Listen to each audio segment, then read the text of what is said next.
I'm Tony Alexio, and this is this week's Minotaur Minute. Putin apparently is afraid of suffering Gaddafi's fate.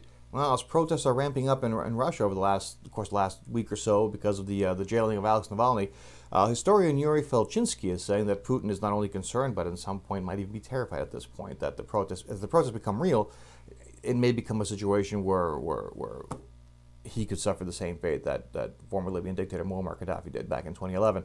And of course, to avoid this, which is what Putin really wants to do at the end of the day, his formula is to tighten his grip on power as much as possible, which he's been doing that for the last few years as it is anyway. But even more so, he can't have detractors, and he's afraid that if any little bit of opening is allowed by him, detractors will swoop in and will try to take him down. Which is not impossible, truthfully, because dictators come and go, and governments come and go, and it's kind of what it is. So, but the protests in Russia, they're continuing, and as at this point, some 11,000 people have been arrested and detained, not only in Moscow but across the Russian Federation.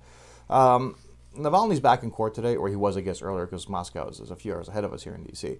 And it was a defamation problem, a defamation charge. Apparently, he spoke badly of a World War II vet some time ago. It won't add time to his already 2.5 year sentence, which he's also trying to appeal. But this is just another way that the government is tying him up in courts and taking away from his appeal at this point, keeping him in jail. And it shows that Putin actually is worried about Navalny to some degree or another. He's getting a lot of personal attention, and it's showing that Putin will bring the force of the Russian state against anybody that provides dissent in this case, and we're seeing it quite happening right here with Navalny. Like any protest movement, they're continuing and are growing. This is a relatively new movement right now. I'm not sure if it's even 10 days old right now in Russia. There's going to be different factions that want to do things a different way. There's a group that wants to march all the way up the steps of the Kremlin and kind of take over control. But you have the other extreme. You have this guy named Leonid Volkov, who is one of Navalny's advisors, who's saying that protests need to stop, actually, and scale back. Why? Because parliamentary elections are happening in Russia in September, and a lot of people that are involved in the protests will also be running for seats in parliament. And if they're involved in protests or they're tied up in court or in jail, they won't be able to run. I kind of get his point there, but he's also saying that this movement is not for an immediate fix, not even a midterm fix for a couple of years. He's saying this will go over the course of several years, and it'll be the point of it is to slowly chip away at Putin for 7 years or so.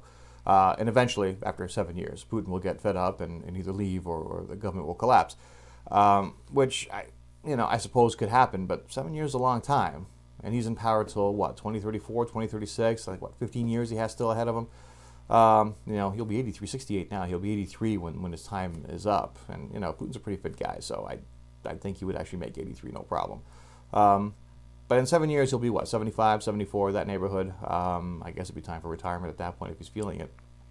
Anyway, it's an interesting outlook. It's not really much of a revolution or even significant movement. I've never seen a revolution that takes a 7 year timeline. It already has a planned out 7 year timeline for their objectives. We'll see who wins out. These things, like I said, this thing is maybe 10 days old, this movement right now. And over the course of the next month or two, it'll take that long for whatever faction is going to be leading this thing to fully take control or to be the louder voice, or the kingmaker in this case. If it's Volkov's group, then this is just going to be an irritation to Putin and nothing more. If it's a group that wants to take things more seriously, it could be a little bit more than that. Time will tell. But, 7 years is a long time for just a low heat, slow cook revolution. We'll see how that works out for him. Something else has taken about 7 years, actually a little bit longer. The civil war in Yemen.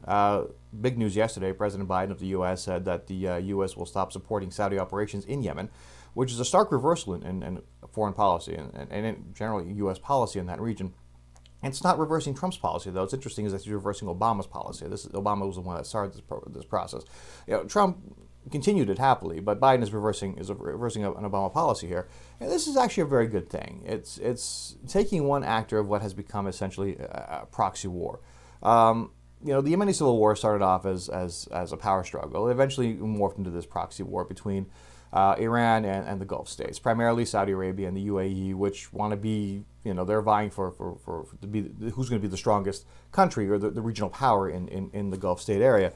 The U.S. got involved because A, Saudi's an ally, and B, oil, and C, they just don't like Iran. So I figure what better opportunity with this. Trump also designated the Houthis, which was one of the larger belligerent groups larger group of belligerents in Yemen. They're supported by Iran. They're a Shia group, so they're fighting on the Iranian side of the proxy war. Trump called them terrorists. That should change, and I'll explain why in a moment.